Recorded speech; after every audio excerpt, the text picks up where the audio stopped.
All right, today we are wrapping up section 3.3. We are still going to be solving systems of inequalities, but this time they will have an absolute value involved. So remember, we graphed absolute value equations in chapter 2, so we're bringing it back.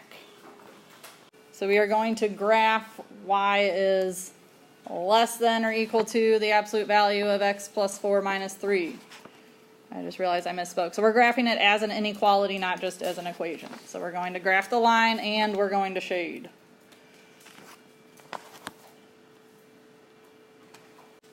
All right, so when we did these before, we always started off by identifying M, B, and C.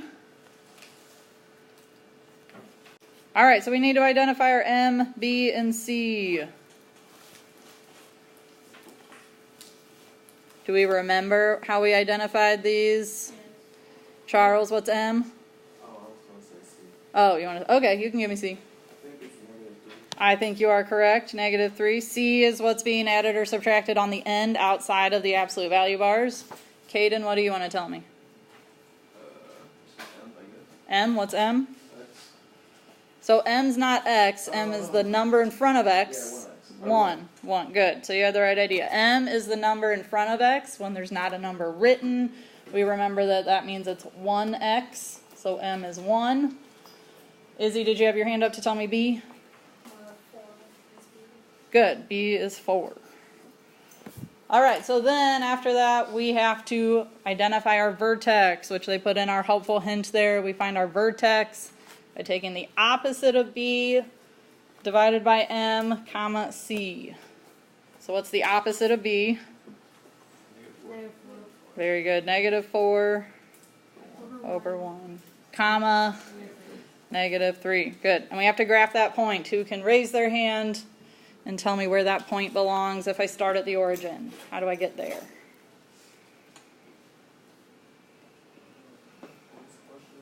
How do we get to this point? Where am I going to plot it? Assuming I'm starting from the origin, Emily? Put a point on -3 on the line. Not on this one. Oh, on the other. So we're using this point as our vertex that we just found. The -3. We're using -4, comma, -3. So if you don't want to put it over 1, we know anything divided by 1 is itself. So we can get rid of that if we don't want to think about that as a fraction. Devin? Yeah, well, let's see. Switch your directions. We go left or right first? Left. And then, okay, so left 4, down 3. We're going to put a point there for our vertex. Now, there were a few different ways that we talked about getting other points. One way was to make a table. That's why that's there. If we need to do that way, we can. Another way we thought about it was to use M as our slope. If we use M as our slope, where would we go? Somebody raise their hand and let me know. Jacob? Our slope is 1, M's 1. So as a fraction, that'd be 1 over 1. So Jacob, where would I go if I'm at my vertex? Up 1 to the right one. Up 1 to the right one. So that's going to give us half of our graph. But it's symmetric, so how am I going to get the other half? Izzy?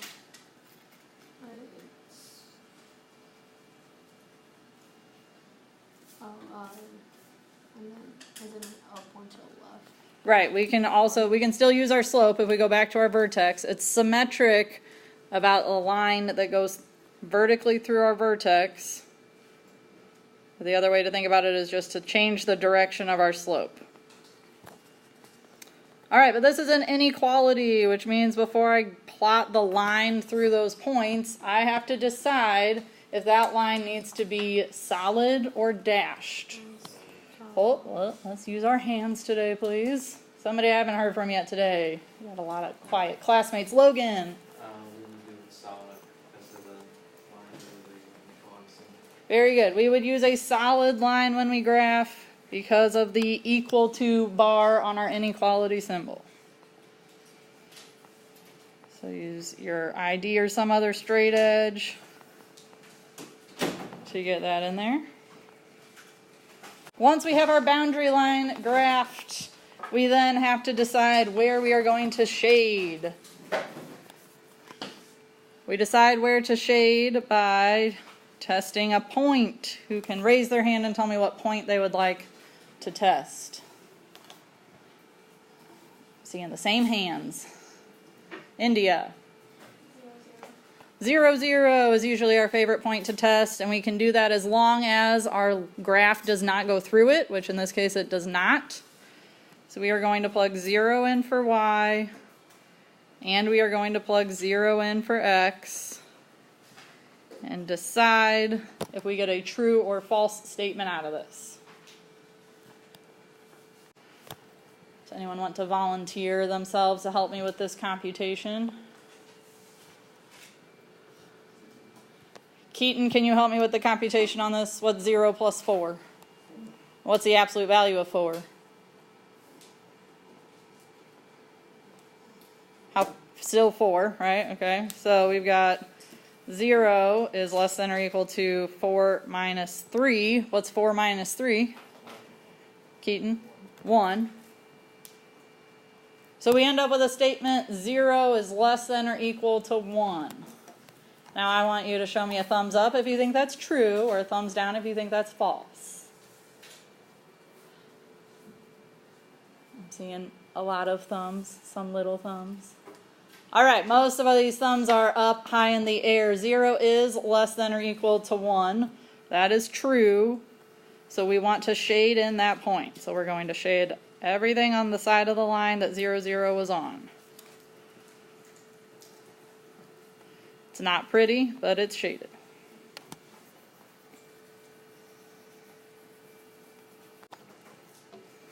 All right, so our notes are pretty short. This basically just says what I just told you. You can also solve a system with absolute value inequalities. Just graph them individually and find where the shading overlaps. We call that the feasible region. All right, so here's the one that we're going to do together. Y is less than 4, and y is greater than or equal to the absolute value of x minus 3.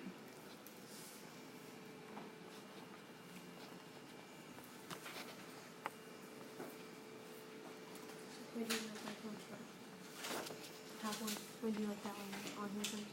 Yeah, we can do it in either order. I usually do the top one Yeah, first. let's go with it. Yep. All right. So y is less than 4. That's going to be a linear inequality, but it's a special type of line. Does anyone remember? City, yeah? Horizontal. It's a horizontal line. So we are going to put a point at 4 on the y-axis and make a horizontal line through it. We are putting a point at 4 on our y-axis, and we are going to put a horizontal line through it. But I have to decide what kind of line it should be. Grace, do you think it should be solid or dashed for this top line? Dashed, very good. We don't have that equal to bar, so we are going to dash that line in. We got a lot of steps we got to keep track of on these. After we graph a line, we've got to decide where to shade it. Quincy, what point do you want to test?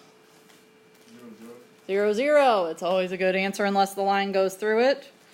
So if we test the point 0, 0, we plug 0 in for y.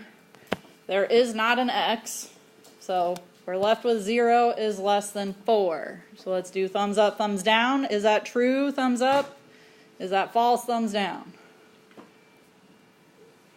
Take a break from working ahead and put up your thumbs, please. Thumbs up. We agree 0 is less than 4. I like it. So that means we're going to shade on that side of the line where we see 0, 0. Remember, don't shade too dark on these when we're doing a system of inequalities. We still want to be able to see the rest of our graph to know what we're doing next. B and C. M, B, and C. Does anyone new want to volunteer to help me identify those?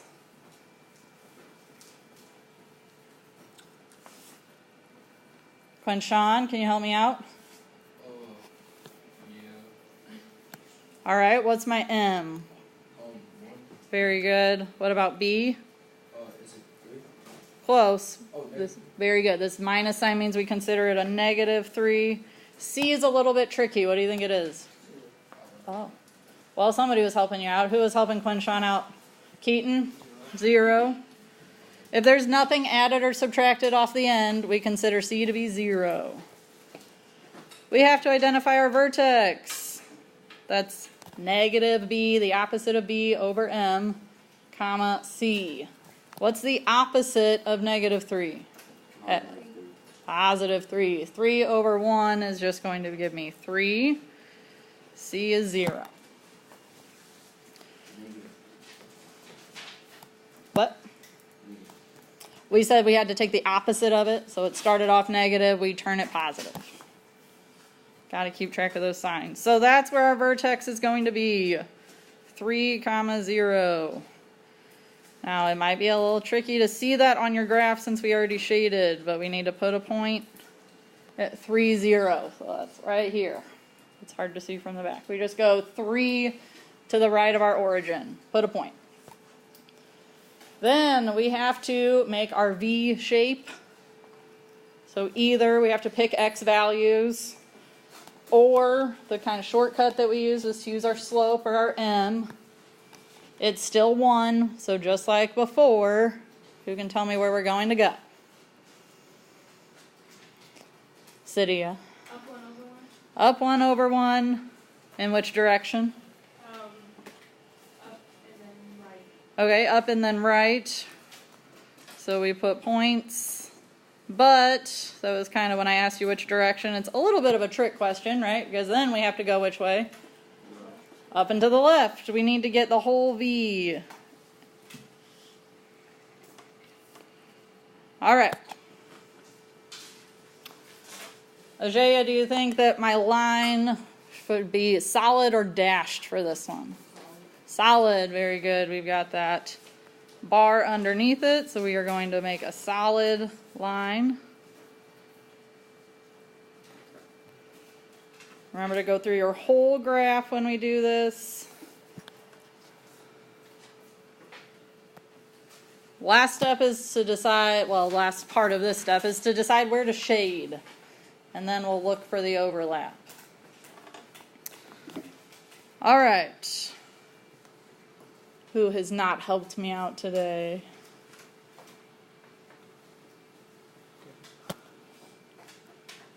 Lanaya, can you tell me what point you want to test? 0, 0 works for me. 0, 0. If we test 0, 0, we've got 0 is greater than or equal to the absolute value of 0 minus 3. So I just plugged in 0 for y and for x. I have to evaluate if I think that's true or not. Kaylin, what is 0 minus 3? -3, but the absolute value of -3, Kaylin, is +3. So we're left with 0 is greater than or equal to 3. Let's do thumbs up, thumbs down. Do we think this is true? 0 is greater than 3. Thumbs up if it's true. Thumbs down if it's false. I'm seeing most of our thumbs, not all of them. Those thumbs I am seeing, I would agree. 0 is not greater than 3. So I do not want to shade where 0, 0 is. I want to shade on the other part of that. So that means I'm going to be shading inside my V.